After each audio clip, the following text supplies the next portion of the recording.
Hey Kinsfolk, so today we're going to do a quick little exercise it's a great little exercise as a pre-workout to your warm-up. And it's also a great exercise to help remind yourself of better body mechanics or proper body mechanics. And it ultimately also helps with lower back pain. It just helps you loosen up your hips and your lower back. I see a lot of people swinging with their arms and a lot of lightest touch levers with their wrist. And so a lot of times you're going to see a lot of repeated use injuries. So you're going to get tennis elbow or carpal tunnel or all sorts of muscle strains. And this exercise helps remind you on better body mechanics, to remind you on how to move your body to move the weapon. And if you are starting to get pain in your back or your arm or your wrist, you're swinging poorly. You're not using your body to move the weapon.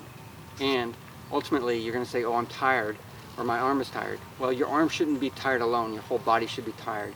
And after about an hour or 2 hours of fighting, that's how you should be swinging. And this helps you remind that. You'll have more conditioning at the end of all this because you're using better body mechanics. So without any more explanation, I'm just going to show you guys. So you want to get into your fighting stance, and you're going to go 1, 2, 3, 4, 5, 6. And it's again 1, 2, 3, 4, 5, 6. Now again, you want to make sure that your elbow is tight and you want to keep edge alignment if you have a flat blade. And you want to make sure you follow through and focus on that, because ultimately you don't want to roll your wrist too much and get to hit them with the flat. So that's also a part of this, is it's going to teach you how to hit well to where your head is actually going to count. You're not hitting them with the flat. It's also not exactly comfortable to get hit with the flat. It's like you're getting spanked with a sword. And the other thing you need to notice is if I'm swinging from my right, I'm using my right hip, right? And when I'm swinging from my left, I'm using my left hip.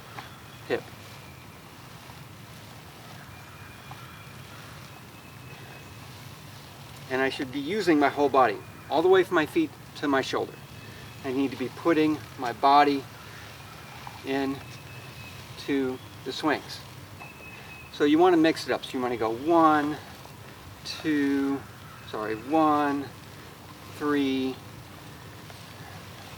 6, or no, that's 5, 1, 3, 5, 2, 4, 6.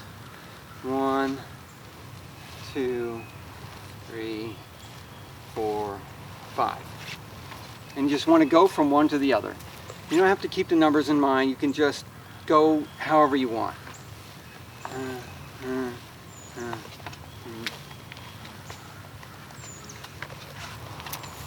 So yeah, so you can mix it up however you want, and that helps you transition from one shot to the other. And that'll definitely help you get better body mechanics, better combinations, open up combinations that you didn't normally use before. And you can practice those combinations that you particularly like. So the other thing is, when you're doing this exercise, is that you can also integrate footwork into this. So when you're swinging, you can swing and step at the same time. Now you can step forward, but it's generally not great practice. You want to go at angles first. So imagine your opponent's here, you want to step, retract, right? Step, retract, step, retract, step, retract. Or if they're that way, you want to probably step with your right leg. You can step over like that, but it's a bit awkward. So you can step, block, retract. So integrating footwork into this exercise also helps you use better body mechanics as you move. Now you don't just stand toe to toe with a guy and don't move your feet, because you're always moving. So integrating footwork is ideal with this exercise, and it really shouldn't take too much effort to do this, and it's a great pre-workout. So again, 1, 2, 3, 4. that's all I got for you today, nerds. And if this episode was helpful to you in any way or was entertaining to you, then you owe me a coffee. So go to my Ko-Fi, and the link is down in the description below, and go down there, click it, and buy me a coffee. All the all that extra tips go a long way to help support their channel. I can buy better microphones, better cameras, better editing platforms, better materials to make cool stuff. So yeah, I would highly encourage you guys to go there. If you want to support me in a more long term, then go to my Patreon, and so there's all sorts of benefits there that are really, really nice. So I would highly encourage you to go check them out. And if you just want to buy some cool merch, then go to my Etsy. My Etsy is another great opportunity to buy some really cool stuff. And it's not just LARP stuff, it's all sorts of stuff. You can gift it to your mom, your girlfriend, whatever, whomever that you have that you want to give a gift to, and it's really cool stuff. And I would highly encourage you to check them out. Or not check them out, check out Etsy. And of course, I want to talk about Gorge the Blacksmith. And I got this blade from them a couple years ago, and I did a rebuild. And the video is down in the link, the video link is down in the description below, and you can check them out. And I just did my own thing because I just have a very particular style on what kind of weapon I want. And check out that build. And of course, Gorge the Blacksmith, go check them out. They have really good blades for not a lot of money. And they're very, very reliable.